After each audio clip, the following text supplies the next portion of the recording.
Peace and positive. This is Amelia A. Otto, aka Emily MC, author of Y'all Not Gonna Make Me Lose My Mind. And today's topic is on battling and rising above insecurity, targeting, bullying, and O.P.P.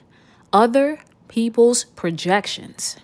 Now, before we get into some clips from the global community, we're looking at what seems to be a battle upside down, a side eye on the wrong side, and weapons aimed at the wrong targets. We're looking at a very small, nuanced, weird off-ramp of the human experience and humans pitting themselves against other humans for what seems like little to no reason. Now, why is it that good thinking, good hearts, good attitudes, good people, and good energies are routinely under pressure, attacked, or undermined for being good? And as more people prioritize health and wellness and are doing their best to make life more worth living, what is it that keeps targeting, bullying, humbling, and negative energy so attractive to maintain? Now, once again, let's get some scientific stats out of the way up top here, okay? Now, a 2023 article by clinically integrated behavioral health company Newport Healthcare titled, "What is Psychological Projection and How Does it Impact Mental Health?" said it fundamentally best. Quote, "Emotional projection is an unconscious defense mechanism where an individual attributes their own unacceptable thoughts or insecurities to someone else. Mentally, it shifts the burden of shame and anxiety, but chronically disrupts interpersonal relationships and heavily reinforces cognitive biases, ultimately stunting personal growth and lowering overall psychological well-being." End quote. Now, there's also something called confirmation bias, where, quote, "the brain actively seeks information that validates pre-existing beliefs. If someone secretly views themselves as incompetent, they will unconsciously project this onto coworkers and selectively notice evidence that supports their narrative, creating a continuous loop of distrust." End quote. Now, I think this can be even worse when someone doesn't think of themselves as incompetent in some way or has maintained what's called a complementary projection, which is when someone assumes others share their exact internal fears, capabilities, or beliefs. That is until they experience you. Well, it's also important to know that projecting is usually someone's threat response system being activated, even if you've done nothing but exist. Quote, "At its core, projection is categorized by the American Psychological Association as an ego defense mechanism. When a person experiences painful, disowned feelings like inadequacy, jealousy, or repressed anger, their ego shields them by externalizing the emotion." End quote. Lastly, according to a 2023 peer-reviewed scholarly journal selection titled "The Trauma and Mental Health Impacts of Coercive Control, a Systematic Review and Meta-Analysis," this also isn't always so easy as just ignore them, because projection does have a traumatic effect on its receiver too. Quote, "Prolonged exposure to someone projecting their insecurities, such as constant false accusations, criticism, or blame shifting, is a form of psychological abuse." Gonna let that sit for a second. Now, studies on psychological intimate partner violence show strong correlations with the development of post-traumatic stress disorder, PTSD, and depression in the targeted individuals. End quote. If a person is not already beyond healing and healthy self-esteem, it's going to take inner work and shadow work being done actively and intentionally to shield and become unaffected by the projections of others. And sometimes, just because a person is good at not minding it or getting over it, doesn't mean it doesn't still hurt or feel wild in the moment. Now, there's been a running list of jokes, and I use that term very loosely here, and philosophies that have always stuck with me based on John Carpenter's 1981 film titled Escape from New York. One being that living in New York City is akin to living in a large prison, where the authorities never need to lock the doors because the inmates police each other and keep the prison a prison. I think this is nearly identical to what we're discussing here. Instead of the feasible optimism of phrases like "a rising tide lifts all boats," or as my wrestling trainer Johnny Rods would say, "if we all put each other over, we would all get over," there is also, or instead, a persistent reality that all the boats, in fact, do not want to rise, and that many are not just rubbed the wrong way, but are also intrinsically opposed, offended by, and seek to cut down those who rise in energy, emotional intelligence, self-love, mental health, and quality of life. This is especially true regarding those who have just always been this way, or any form of bubbly, light, high-minded, kind, or positive as their normal, regardless of how easy or tough life has actually been. Now, East Orange, New Jersey-based Grammy Award-winning hip-hop icons Naughty by Nature took over the airways in 1991 with a string of radio bangers and cultural cornerstones, including the very intriguing, risque, and entirely inappropriate yet nearly irresistible bop titled O.P.P.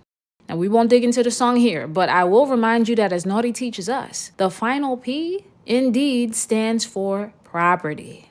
This episode is a flashlight, highlight, encouragement, and reminder that other people's projections on you do not belong to you. They are property of the sender. And while we can and often do feel the effects of less than positive and unhealthy energy directed towards us through microaggressions, talk behind our backs, material slights, or blatant disrespect, it's important to remember the power we hold in any situation, in the freedom of choice or the freedom of attitude, but also in the power to accept and internalize, acknowledge and address, or observe, position, and discard.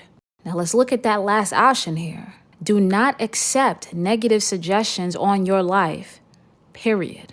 And remember that even if this projecting comes from an authoritative voice, previously trusted friend, partner, or coworker, respected family member, or backed by a huge corporate machine, negative, imbalanced, and toxic projections placed on you are still suggestions, constructs, and illusions at best. Now, we can mine them for truth if we really want to, but we can also position them for the fraction that they are.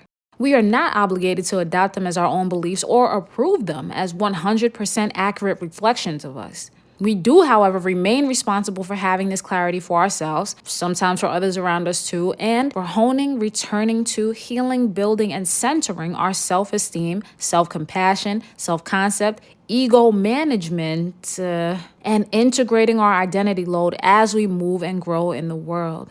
Again, this episode is to recognize first and foremost that unprovoked, unkind, and malicious hits on who you are not your fault and not for you to internalize as something wrong with you. All behavior is communication. All behavior is data. And each time we get some, we're being given an update on the giver of the words and actions or an appraisal of the environment or system we find ourselves in. That which seeks to humble you, chip away at your works, sabotage your seeds, or drive you to self-sabotage is always a reflection of them and an opportunity for you to check your mental health inventory, raise your inequality, and raise your energy field. Now, taking a step back or a larger view at this for a second, I talk a bit in my book about how the premises of healing, manifestation, affirmations, and positivity were in many ways hijacked and made consumerist pipelines to sell content, courses, so-called influencers, and more. The drawback here is the truth, strength, and uplift of these were polluted by this drive to commercialize well-being. And frankly, no wonder so many are sick of the way these are framed. So while there is such a thing known as, quote, toxic positivity, where people use, quote, vibes talk, therapy speech, and positive energy rhetoric to avoid naming nouns, accountability, or identifying real, consequential realities impacting quality of life, we still have to make the stand that positivity itself is not inherently toxic, even though it can be overdone. Now, 3 professional wrestlers, if you will follow me here, named Big E, Xavier Woods, and Kofi Kingston, known collectively as The New Day, made a legendary run in the largest pro wrestling company in the world as one of, if not the most decorated tag teams in history. And most notably for their colorful, vibrant, humorous, and playful brand of the, quote, power of positivity, end quote. Now, going forward in all their careers, they have each spoken on struggles, battles, and self-worth in powerful ways. It was always about the choice to truly live and find things in life to enjoy or to create them with like spirits. It was a powerful weapon against the life isn't fair, deal with it, or someone has to lose so I can win, or misery loves company, or crabs in a bucket ideologies that seem to dominate most American and Eurocentric West underpinning narratives. But even they had their share of haters over the years. And while, yes, the power of positivity has sometimes been overdone, gotten a bad rap in the public eye, or given people more of a reason to write people off, especially if they're black, the targeting of these joyful, kind, and peaceful personalities is not right, just, or warranted either. And this is not exclusive to race, gender, age, class, or background either. And this is not about the commentary that's healthy to hear and the jokes we can all laugh at. The people choosing higher, better, happier, healthier, or more peaceful are subject to be aimed at from anyone. Friend or foe, relative or stranger, it doesn't matter. To the hater or the person that hates or doesn't even know it, simply anyone can get it. Now, I remember producing a 1-minute short called the Hater PSA, where I mentioned understanding the perspective of the so-called hater and what they were up against. That they were never really hating on me more than executing the contextual hate for several circumstances in life that they felt I somehow represented. This is akin to the reminder that people can have more than you and still not have more than you, if you feel me. Sometimes even with more money, resources, conventional or unique beauty, popularity, connections, or literal skills, a person will still project envy, jealousy, or discouragement on a person who has found peace, purpose, and resonance in life with less. And again, this is not yours. This is O.P.P, other people's projections. Lastly, please also note that because of the ongoing impact and influence of religion on quality of life, there are many who strongly believe suffering is necessary, and therefore are not even lashing out at people personally, but are objectively seeking to keep everyone in line with a so-called reality of suffering. That suffering and a degree of misery must somehow remain the rule. And on a tactical note, the viral success of books like The 48 Laws of Power also reflected how there is an unspoken or invisible measurement of too much success and effortlessness, and that to maintain so-called power, one must be mindful about how they share and communicate overflow, happiness, and abundance with others. Or as Tony Yayo once said in a G-Unit freestyle, quote,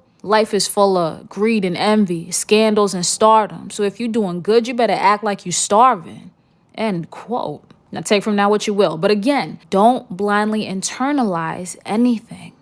Now I want to leave this here and get to the videos, but definitely feel free to let me know if any of this is making sense or if you yourself have experienced this in some way. From someone who's been fighting this so-called fight for a young lifetime and also redefining it, because I understand I need to choose my battles and I also refuse to accept struggle or suffering where I don't have to. I just want to be one more person to tell the person listening who may be navigating this themselves or realizing that many other people will never change their ways. Only change who you are for you. Answer to your own soul. Tell yourself the truth or pray about the truth and carry yourself accordingly.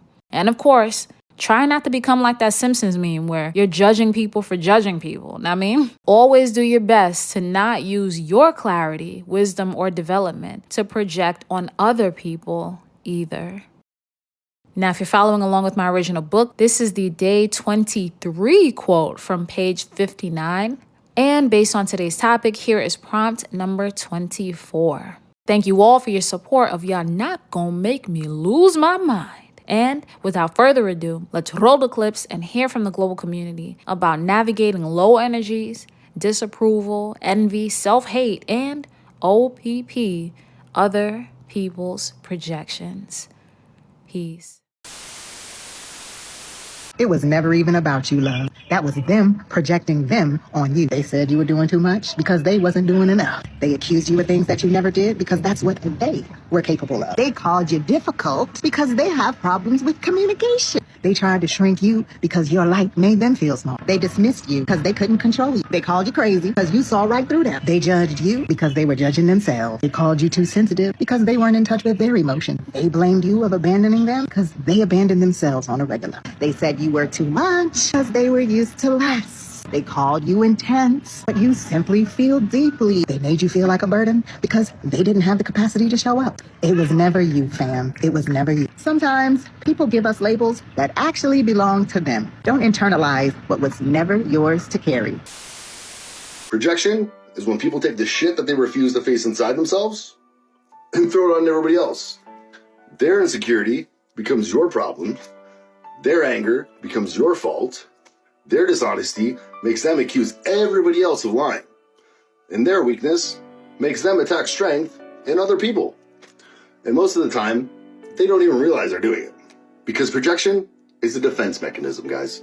It protects the ego from having to sit with uncomfortable truths. So instead of admitting, I feel insecure, I feel jealous, I feel angry, I feel afraid, they unconsciously dump those emotions onto someone else. And if you're not self-aware, projection can destroy relationships fast as hell. Because now people are no longer reacting to reality. They're reacting to wounds, fears, and unresolved emotions inside their own mind. That's why self-mastery is very important, guys. Because mature people pause and ask themselves, is this actually about them? Or is this something inside of me being triggered? That question alone can change your entire life. Because once you stop projecting your internal chaos on other people, you stop creating unnecessary conflict everywhere you go. And here's the savage truth. A lot of people aren't attacking you. They're attacking parts of themselves they see reflected in you. So don't absorb every accusation emotionally.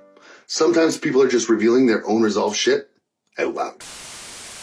When people think your life is easy, heavy on the think, you may be on the receiving end of a lot of projection, a lot of unnecessary projection. And the reason they think your life is easy could be due to many factors. Like, it's a long list. Just something to be aware of. So remember, it's not you, it's them. The deeper someone is in unconsciousness, the more they expose themselves through projection.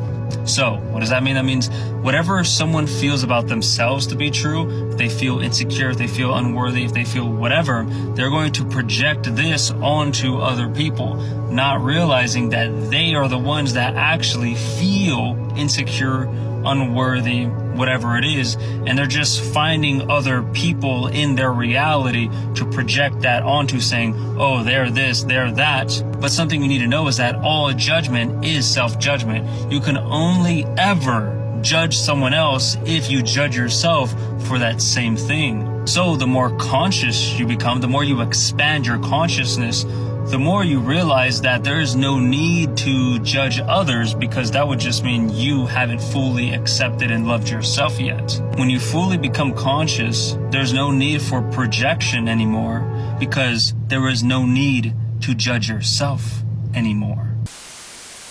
A lot of people are not being weird, they're just projecting. So I've been reframing how I see certain interactions, and it's been helpful. Projection is unprocessed emotion that's trying to make sense of itself. It's familiarity looking for safety. It's old conditioning replaying itself. That does not mean that harm is not real, and it does not mean that behavior does not matter. But it does mean that not everything is personal. Okay, had to learn that. Understanding projection helps you stop holding things that was never meant for you to hold, babe. Here are 3 steps to notice whether you're being emotionally projected on and what to do about it. Step 1, understand what projection is. Often, and it can happen with a partner, if someone can't handle their own emotions or the way they are, they will very quickly deflect and put it onto you. So if you say, oh, my feelings were hurt when you did this, they go, well, my feelings were hurt when you did this, and you're very selfish.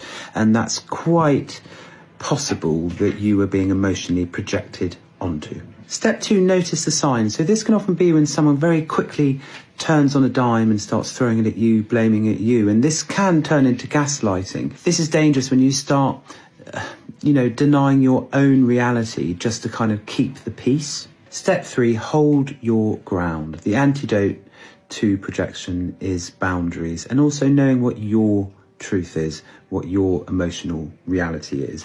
Hold your truth and let others carry theirs. There is a saying, if you give a man enough rope, he will hang himself. And I would like to explore this a little bit further. I'm Dr. Natalie Jones. I'm a licensed psychotherapist. I'm talking about the art of projection. A person will really tell you about who they are and what their character is really like if you just are quiet and you listen, meaning that they will usually tell themselves their character and their intentions with you if you are quiet. And so a lot of times that comes out through projections. And so what do I mean by projections? Usually people think that you think and behave like them in a lot of scenarios. And so how this may come across is through statements or accusations. One of the most blaring signs of a person being either very inauthentic or very insecure, or maybe both, is taking on the role of something I like to call the announcer. And this is a person who feels the need to announce what they are. So let's say you're talking with a group of friends and one of the friends decides to say, yeah, I'm so popular. Like, everyone loves me. Like, I have friends everywhere. I have friends in Rome. I have friends in Germany. I have friends in... Now, that example was a perfect example of announcing, and it's stemming from a place of insecurity because they were focusing on external validation, the fact that people love them. So when you see that it's coming from a place of external validation and just like being well received by others, that is typically harmless. Like, this person just probably has some insecurities they need to work through. Now, if a person is announcing and it's stemming from a place of inauthenticity, typically they're going to focus on character traits. So saying things like, I'm such a nice guy. We've all heard that one.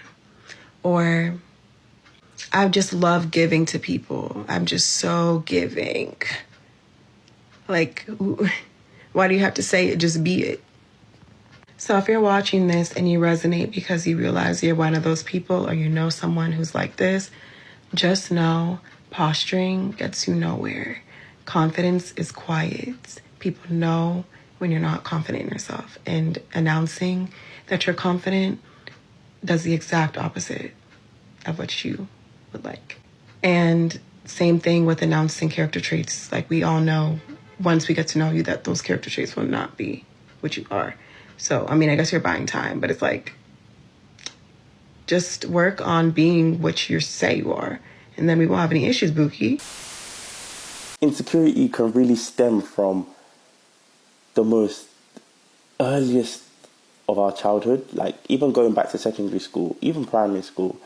A lot of words that were spoken to us, we've now internalized it over the years, and without even realizing.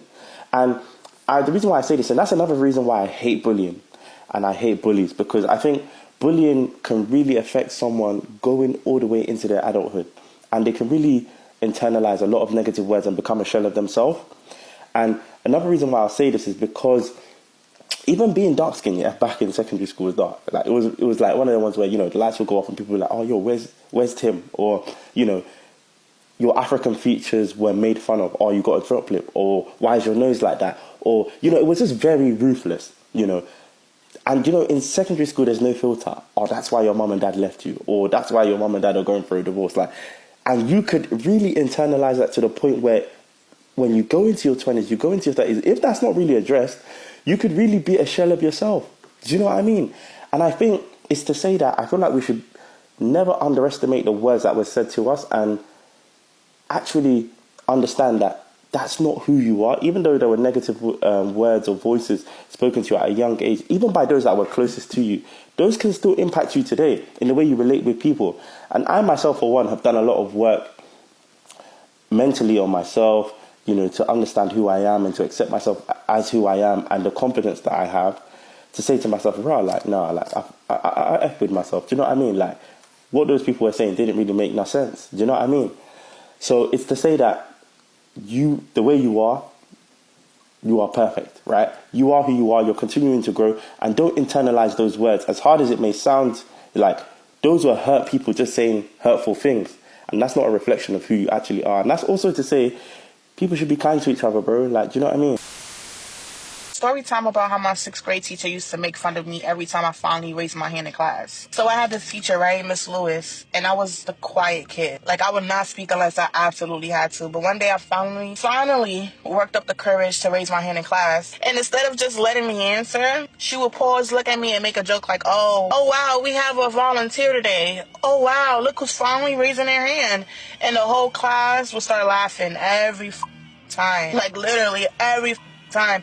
And I remember just slowly putting my hand back down, like, never mind. And after that, I stopped raising my hand completely. Like, you're not about to just be embarrassing me because you get a kick out of it at your grown-ass age. What's crazy is that I thought I was just being shy. but I was actually being embarrassed out of participating.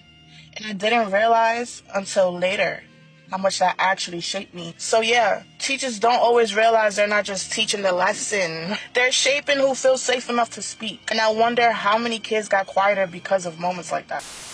I'm probably the most insecure person I know. A lot of people feel that way. That's the thing, it's like, pretending like you're not like that, like that's too much work. I could never be A$AP Rocky.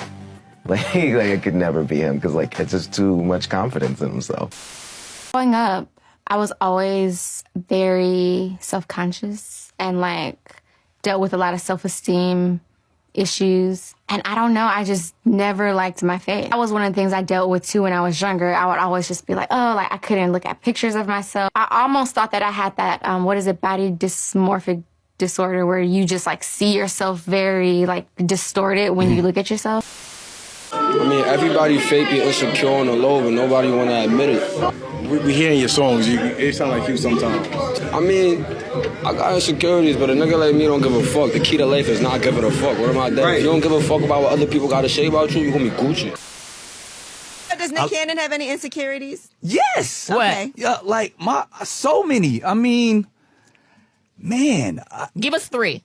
Well, first of all, I was always growing up. I was a small, skinny kid, like 80 pounds wet. Like, you know, my mouth was the biggest thing on me. So like, that's what I use to kind of build up my self-esteem, because ladies. I was so small. Like I didn't grow to 6 feet till after I graduated high school. I was like 5'2" entire high school. So that's always been, you know, that's why I never could get the Mano look in the gym, the natural, just brolic. Mano. Yeah, I wasn't a brolic dude, so I got overly obsessed with the gym. Probably even not understanding my health, probably taking substances I knew nothing about to you know, bulk up and doing all of that stuff. I mean, now I got my health together a little bit more, so I still, you know, I'm in the gym, you know, 5-6 times a week, but it's just based off of health. I'm not trying to look fly for nobody. I'm trying to stay alive. Okay. So, but that's always been an insecurity of mine, just being skinny, not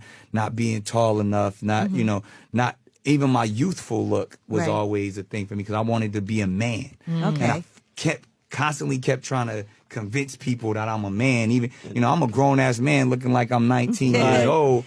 And then people always tell you, you're going to be thankful for that later. You'll be grateful for that. Yeah, and I mean, it's working, but I mean, like, it's still even to that point. As a kid, you got to think, I probably looked like a teenager for 20 plus years. Yeah. And it's like, that was an insecurity of mine. Even in the space of like acting and stuff, that actually discouraged me from even taking acting, you know, as my main focus, because that would always be the feedback. It's like, oh, he still looks too young to play this role. And I'm like, I'm older than the person that I, you know, like, but it's like, so that was a big insecurity even in my acting space. So that made me take like, all right, I'll come, and I still feel this way.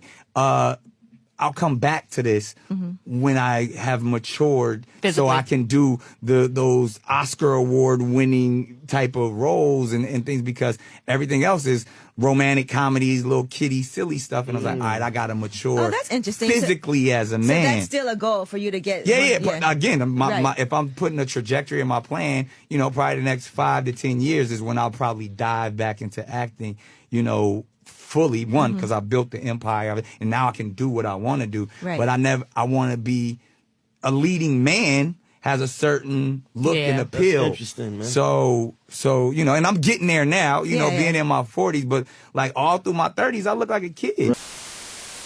I'm out in public and I start getting dirty looks from women. I hit her with "You're so gorgeous." And you want to know why? So she talks about giving women compliments when you catch them staring at you dirty or just hating on you in general. And although I think that this is a very mature approach, I still feel like it is not your responsibility to make an insecure person feel better about themselves. If you think I look better than you, then that's between you and God and hopefully a therapist. But I'm not going to give you validation just so you can feel better about yourself after you was giving me dirty looks. In fact, I'm going to tell you to stop making that face because you look ugly as fuck. Let me tell you what I'm gonna do. The next Queen Radio, I'm gonna start a lie about you. That's my favorite cool. show. It's not cool. It's not cool. It's not cool. Let me tell you something. You might laugh and say it's cool, but when it's a bunch of celebrities out here taking fucking drugs and committing suicide and killing themselves, it's not fucking cool. It's not fucking cool because you niggas think because it's not on you when the heat is not on you, of course it's cool. If you felt the heat, it would not be fucking cool, my nigga. You missing the point. It's easy for you to know. It's easy for you to hide up under this fucking great America and social media and say you wouldn't care this and you wouldn't care that. I had so many people tell me that, and as soon as they had the fucking spotlight on them, they was ready to slit their fucking wrists. We'll never know what it's like. I'm not saying to constantly be lied on, to constantly be bullied, to constantly be attacked. You would never, and still have to get in the fucking studio and write your own fucking raps and deliver every fucking time, and be successful time and time again after 12 fucking years. You will never know how that fucking feel, my nigga. What you looking at? Why you looking at me? You looking at me, and then you realize, oh, you think I see you. You're in the space where you're hurting, and you think I see you, so you don't want me to look at you. And you don't want me to see you in such a vulnerable, you don't want me to see your pain. You know, so you put on this shell of this tough person that's really willing to fight me and possibly kill me because I looked at you. You know what I'm saying? Like, so knowing that and understanding that changes life completely. Rappers are the most insecure on the planet. We just have to act cool. Because that's part of the brand. Like, you gotta be this cool guy with money that got all the girls. But it's like, it's so stressful because it's like, okay, you're walking around with $1 million in jewelry. Who's ready to take this? Right? You're driving in these cars, you're living in these nice homes, you're moving around these areas that you kind of grew out of, but you don't want them to feel like you left them behind, so you still go back. And you still do things, but it's like there's people looking at you now like, I need that watch, I need that chain, or I need him to do something for me. So it's tough because the identity that grows you kind of like stifles you. Like the person that kind of got the people rocking with you, you kind of need to grow out of him to be able to grow the business, but everybody else is like, no, stay this person, stay the same person. And that starts fucking with your confidence because it's like, am I upsetting my people? Like, am I a sellout? Am I turning on the hood? Am I true to myself right now? And it's like that growth is like some shit like you don't understand and nobody's there to walk you through it. So the only way to get through it is to go through it. And you realize over time, like, I'm not changing, I'm just growing. And people who feel like I'm changing just don't know how to say, hey, bro, I don't know where I fit anymore. You know? And it fucks with you. Just a word of the wise to the young artist out there that's trying to come up. There's a reason why they say, oh, you're too old to rap. Let's talk about that. There's a reason why they say, you're too old to rap. I feel like I can hang with the best of them. What you mean I'm too old to rap? Only reason that they're doing that and they're making that popular because older artists, more polished artists that are given some type of contract or paperwork, you're going to have to come correct. It's easier to manipulate a younger artist because they don't know as much. So what they did is they made it popular to say, oh, if you're too old, you're this age, you're too old to rap. When really it's just because it works out better for their agenda. They do business with poor kids from the projects, the inner city. They do business with these young 15, 16, 17-year-olds that don't know shit about a contract. Then on top of that, these artists that are signing, in a lot of cases, they're getting insurance on them. And ultimately, someone loses their life. And when they lose their life, whoever had any type of insurance on the artist, which is very common, they profit on that end as well. So any artist out there, LA, DC, wherever I may be, you run into me, you tell me that I'm too old to rap. Just understand where that idea came from. There's a puppeteer behind the curtain. You might want to look into that. People just, I don't know. It's like when they see you a nice person, you a genuine person, it's like it intimidates certain people. It's like they will do shit to purposely get you out of character. It's the weirdest shit I've ever seen in my life. I don't understand that. But that's why I stay to myself. I'm telling y'all, people don't like nice people. It's crazy. Nowadays, you gotta cuss a bitch out or knock her motherfucking teeth out in order for her to respect you. Because being nice don't work. I'm telling y'all, being nice don't work. I've been through this shit so many times. And that's why I stay to myself. That way, I don't have to deal with none of the bullshit. Notice I'm not saying nice, but kind, which means it's from the heart. It's genuine. It's who you are. You're empathetic. You see people. You're going to trigger people who could care less about others. Who you are naturally in your heart, because it's so big and it's filled with so much love and you have so much love to give. You feel like other people out here feel the way that you do, and you don't realize and recognize how many people do not have the heart that you have. So I urge you, number one, not to change. Do not change your heart. Number two, to recognize there are malicious people out here. There are evil people out here. There are people who would never want to pour into others the way that you naturally do. It's not up to you to change them. All you need to do is keep going. Keep loving, keep giving. You will be surrounded by the people that you need to be, and distance yourself from the people that hate you. Don't try to minimize your blessings. Don't try to change your heart, but some separation is perfectly fine. And maybe, who knows, you may be able to transform some of those people into being a little bit more like you. Again, though, it's not your job. I am a firm believer that it doesn't matter what you experience. You do not need to look like the misery you have experienced. But the problem is there are quite a few people who don't believe that.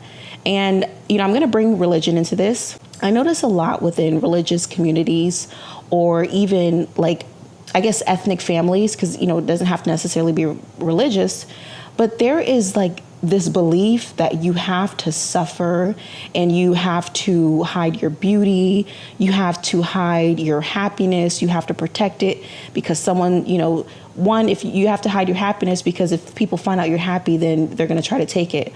Or two, you have to hide your beauty because people are going to think you're fast or you're vain. Or three, you need to suffer in order to live a good life. And I don't believe that. I did make a video about, how society expects the Black woman to suffer and be the mammy and whatnot. But I will say that religion does add an extra layer to that. And I had to do a lot of, kind of deconstructing.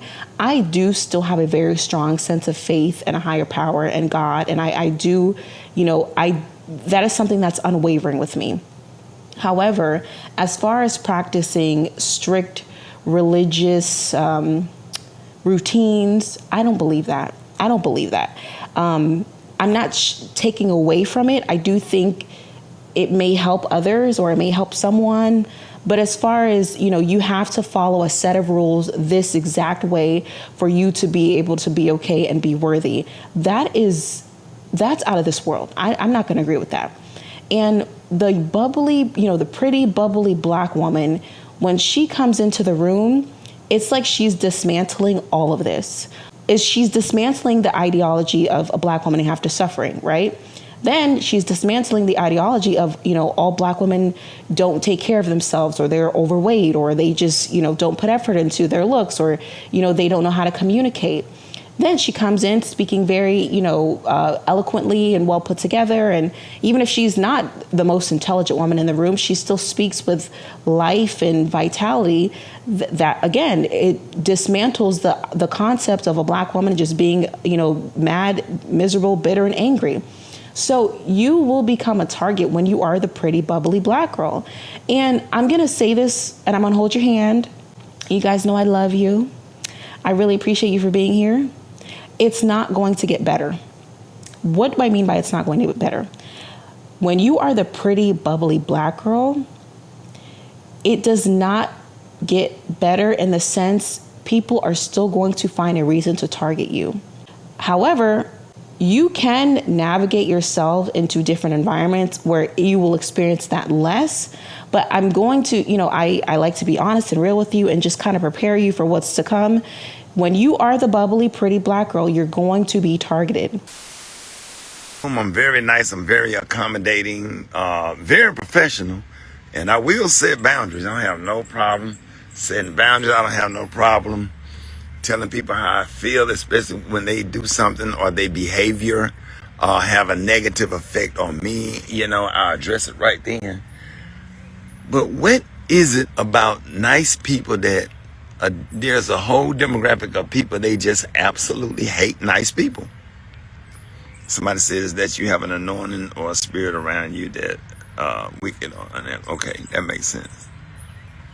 And it's like, do they do certain stuff or treat you a certain kind of way because they know that you're non-confrontational? You ain't gonna do nothing. Like, I don't walk in a room and like, if there's negative energy toward me, I just kind of turn my back to it and will just keep it at my back and don't let it get into my my space or whatever. I don't never walk up to know what you looking at. Well, what's up with you? What's your vibe? You know, I don't never, I don't do stuff like that because I'm the one that try to avoid conflict or avoid, and just try to carry a certain kind of good energy. Yeah, somebody said you make their demons uncomfortable. It's the enemy of their soul, agitated. They just get agitated. They see you walking around pleasant, smiling, shaking hands, and man, you can feel it. You can feel the energy. That's why certain things I don't go to, certain events I don't go to, certain organizations I'll never subject myself to again. Because when they can just sniff that you're a nice person or whatever, they off the top automatically don't like your ass, and they'll treat you, and if they get comfortable enough or mad enough or angry enough or whatever it is enough, they'll make some contact with you, and they'll create a problem. I just never understood that.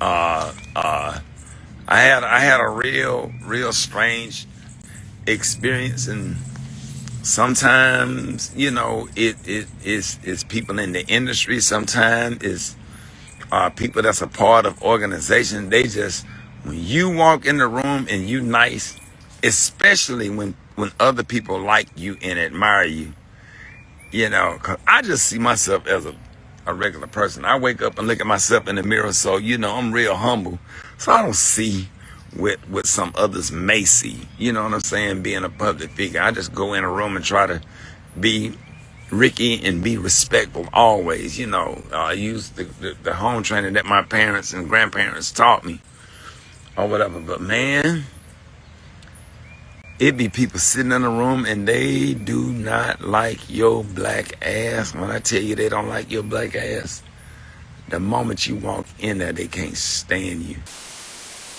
I think of unwritten rules of social class cues at work. I think of Fran Fine, especially when it comes to dress codes. So I'm Dr. Anna Kay. I research the unwritten rules of work for the working class with intersections of neurodivergence, race, and gender. And I was just refining one of my book chapters where I talk about the unwritten rules of appearance management. Because wealthy people, we assume they have the super expensive brand names, invisible designer labels, but that's not necessarily true. There's something else called stealth looks, which is like, it's so unwritten, you have to be in the know to know. Because it's not just about designer label and tailoring. There's something else there. And it reminds me of Fran Fine and how she's treated on the show. So in case you don't know, this was a big show in the 90s when I was a kid. She's from a working class family, Jewish. She's obviously stunning. And she nannies for this wealthy British man in New York City. And the class clashes are rampant because the show is arguably most famous for her amazing outfits. Designer label, immaculately tailored. At some point, they even start in the seasons commenting on how does she afford such nice clothes on what he pays her as a nanny. There are still websites paying homage to this woman's outfit. But Mr. Sheffield, her boss, his butler, his co-owner of the company, all of them all mock how low class she looks. Because while her outfits are perfectly tailored and designer, they are very bright colors and they're very unique. She dresses them up and styles them in a way that it's just so individual, like her style. And above all, they mock how big her hair is. And to her credit, while she takes more shit than I would from these people, she just teases it higher. It doesn't even seem to be out of spite, though she could be code switching. It seems because she loves her hair being high and she's going to keep doing it. And I wrote about this in my book, and I don't know if I'll keep it in there because I'm running tight on room here. But I said, while I was never anywhere near Miss Fine's glamour, I too had to realize that what I thought was beautiful was considered trashy in my work environments. I had no idea how to do my hair, but I love bright colors and deep lipsticks, especially a burgundy red. And don't forget some fun, huge, dangly earrings. I put these on just for this video. Post-bachelor's in an office setting, I was damn sure the only one doing that, though for a while I wasn't sure why, which is the curse of being raised with high self-esteem. I initially thought that nobody else had been inspired enough to be fashionable yet. Alas, as I returned to school for my PhD, I was more explicitly advised on wearing more understated clothing, jewelry, and makeup. What's your fashion faux pas you didn't know was a faux pas? Insecure, like, started to feel like I don't make as much money if I don't have big boobs. Bam, I did boobs. Then I started working in hood clubs. I ain't feel like I don't make enough money if I don't have a big ass. So I have to take accountability for my own self. I have let a lot of the critiques and the social medias and all that stuff, I have let that shit get in my head for a very long time, to the point that it has made me insecure with my own work, with my own accent, with my own self, with my own attitude. Like, it got to the point that some people that are close to me be like, yo, I don't even know you anymore. Like, it's like, this has never been you. When have you cared? When have you cared to do this? When have you cared to say that? When have you cared to drop shit? Like, when have you cared about having an accent in your music? When have you cared about this? A lot of people be like, oh, it's your kids. She's been delaying herself for the kids. And it's never really my kids. I have to take accountability that it's myself. And I have to be more confident in myself. And I have to see for myself what other people see in me. And I know my fans tell me this all the time. I know my family tell me this all the time. I know my ex-baby daddy used to tell me this all the time. But I was just so stuck in my head, because I do feel like like the internet for a long time, I feel like that shit really traumatized me. And I went for a long time with the internet traumatizing me, and not getting like therapy for it. I really let the internet like defeat my mind. But that's not happening no more. The thing that I have in common with drag queens is the fact that I'm not afraid to celebrate femininity. A lot of us were born women, but we feel like we have to be minimists.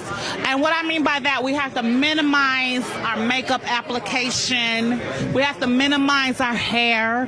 Fuck all that. No. I want hair to the heavens, and I want to be beat in my face. And I resonate with my queens because there is no other way to get ready.